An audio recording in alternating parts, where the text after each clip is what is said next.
మే 13వ తారీఖు నాడు parliament elections జరగబోతూ ఉన్నాయి. అందులో భాగంగా ఈ last 72 hours, last 48 hours standard operating procedures ఉంటాయి. అవి కూడా మీ అందరికీ వివరించి మీ ద్వారా ప్రజలందరికీ, కంటెస్టింగ్ క్యాండిడేట్స్కి, పొలిటికల్ పార్టీస్కి, ఓటర్స్ అందరికీ కూడా తెలియాలన్న ఉద్దేశంతో ఈ యొక్క ప్రెస్ కాన్ఫరెన్స్ని ఏర్పాటు చేయడం జరిగింది.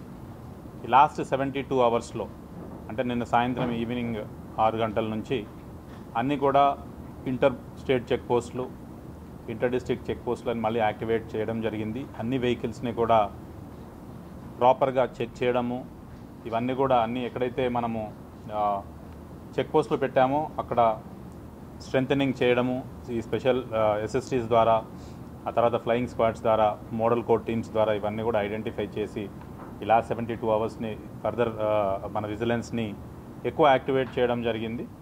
ఆ తర్వాత 48 అవర్స్ అంటే ఈరోజు ఇప్పుడు మనకు 6 o'clock నుంచి సైలెన్స్ పీరియడ్ అన్నది స్టార్ట్ అవుతుంది. ఈ సైలెన్స్ పీరియడ్లో డిస్ట్రిక్ట్లో మన జిల్లాలో 144 సెక్షన్ ఇవ్వడం జరిగింది. అలానే మిగతా జిల్లాలో కూడా ఈ పార్లమెంట్కి సంబంధించిన మిగతా 3 జిల్లాల్లో కూడా 144 సెక్షన్ ఇవ్వడం జరిగింది. ఈ సైలెన్స్ పీరియడ్లో డ్రై డేని కూడా డిక్లేర్ చేయడం జరిగింది. అన్నీ కూడా షాప్స్ అన్నీ కూడా డ్రై డే డిక్లేర్ చేయడం జరిగింది, liquor shops and other things. So అవన్నీ కూడా ఇమ్మీడియట్గా క్లోజ్ అవుతాయి. ఆ తర్వాత ముఖ్యంగా ఎవరైతే contesting candidates, political parties vehicle permission తీసుకున్నారో, పబ్లిక్ మీటింగ్ కోసం పర్మిషన్ తీసుకున్నారో, ఇవన్నీ కూడా 6 o'clock తర్వాత they come to a stand still. అంటే దాని తర్వాత ఏ వెహికల్ కూడా ప్రచారం చేయడానికి లేదు, ఎక్కడ కూడా మీటింగ్స్ కండక్ట్ చేయడానికి లేదు. అయితే ఈ 144 సెక్షన్లో ఒక మినహాయింపు ఏంటంటే ఈ లాస్ట్ 48 అవర్స్లో contesting candidates door to door campaign చేసుకోవడానికి నంబర్స్ మీద పరిమితి లేదు, బట్ అక్కడ కూడా they need to follow proper instructions. ఆ తర్వాత వెహికల్స్లో ఈ లౌడ్ స్పీకర్స్ కానీ ఇవన్నీ కూడా ఈ 48 అవర్స్లో మనము యూజ్ చేయడానికి ఉండదు. మేజర్గా ఈ మీడియాకు సంబంధించి కూడా మీ అందరికీ తెలుసు, ఈ ఏదన్నా కానీ ఎగ్జిట్ పోల్స్ కానీ ఏవి కూడా మనము డిక్లేర్ చేయడానికి లేదు.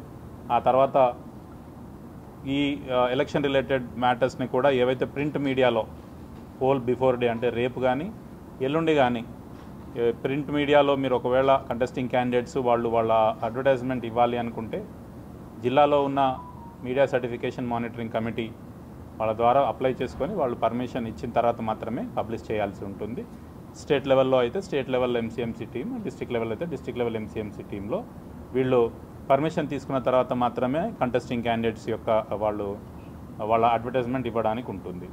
ఇంకోటి కూడా ఏంటి అని అంటే ఈ అథారిటీ లెటర్స్ కూడా మీడియా పర్సన్స్ అందరికి కూడా అథారిటీ లెటర్స్ త్రూ డిపిఆర్ఓ మనము మీ అందరికీ కూడా ఇవ్వడం జరిగింది. సో ఆ అథారిటీ లెటర్లో ఉన్న కండిషన్స్ ప్రకారం మీరంతా కూడా ఫాలో అయ్యి అందరికీ కూడా సహకరించాలని ఒక రిక్వెస్ట్ చేస్తూ ఉన్నాం.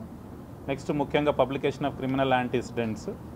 ఈ ఎవరైతే కంటెస్టింగ్ క్యాండిడేట్స్ ఉన్నారో, రికగ్నైజ్డ్ పార్టీస్ నుంచి ఉన్న కంటెస్టింగ్ క్యాండిడేట్స్ ఉన్నారో వాళ్ళ క్రిమినల్ యాంటీసిడెంట్స్, క్రిమినల్ కేసెస్ ఏమన్నా ఉండేవి క్యాండిడేట్స్ అయితే C1 ఫార్మాట్ అని ఉంటుంది, పార్టీస్ అయితే C2 ఫార్మాట్ అని ఉంటుంది. ఆ C2 ఫార్మాట్లో పార్టీ వాళ్ళు C1 కంటెస్టింగ్ క్యాండిడేట్స్ ఈ రోజు వరకు పబ్లిష్ చేయాల్సిన లాస్ట్ డేట్ ఉంది.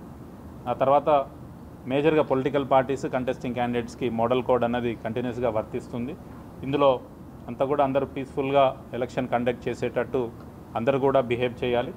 దాంట్లో మేజర్గా ఏంటంటే distribution of cash, liquor, other freebies should be completely avoided and they should only ఏంటంటే డోర్ టు డోర్ క్యాంపెయిన్ మాత్రమే చేసుకోవడానికి అవకాశం ఉంటుంది.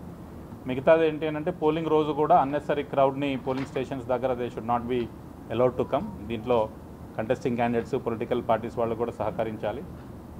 సీజర్స్ చూస్తే కనుక ఇప్పటివరకు seizures cash seized is almost మనకు 2.46 crores. Out of that cash released is 2.19 crores. Liquor seized is worth 1.81 crores. ఆ డీటెయిల్స్ అన్నీ ఎస్పీ గారు కూడా చెప్తారు. పోలింగ్ టైమింగ్ కూడా మీ ద్వారా ప్రజలందరూ, ఓటర్లందరూ కూడా గమనించాల్సింది ఏంటి అని అంటే మార్నింగ్ మనకు 7 నుంచి ఈవినింగ్ 6 o'clock వరకు పోలింగ్ జరుగుతుంది. సో ముందు 5 o'clock అని అన్నారు, ఆ తర్వాత అన్ని పార్టీస్ వాళ్ళు రిక్వెస్ట్ చేయడంతో ఎలక్షన్ కమిషన్ మన పార్లమెంట్కి సంబంధించి దాన్ని 6 గంటల వరకు పొడిగించడం జరిగింది. ఎల్లుండి 13th of this month మనకి మహబూబ్ నగర్ పార్లమెంటరీ కాన్స్టిట్యున్సీలో elections and votings are being done. So as part of election bandobast, police side nunchi manamu revenue department and RO office ki maximum cooperation istunamu. As per the instructions of the returning officer, 144 section will be promulgated. Atlane dry day proceedings kuda vastayi manaki, adi in letter and spirit we will be following.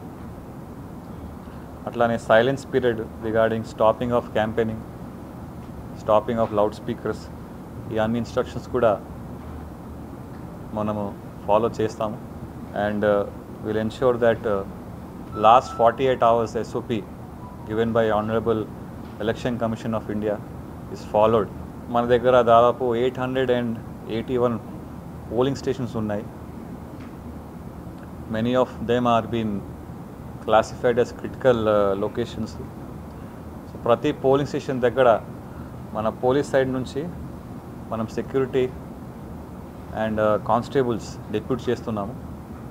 అట్లానే critical polling స్టేషన్స్లో central forces IDPP, CISF వాళ్ళందరూ కూడా deploy చేస్తున్నాము.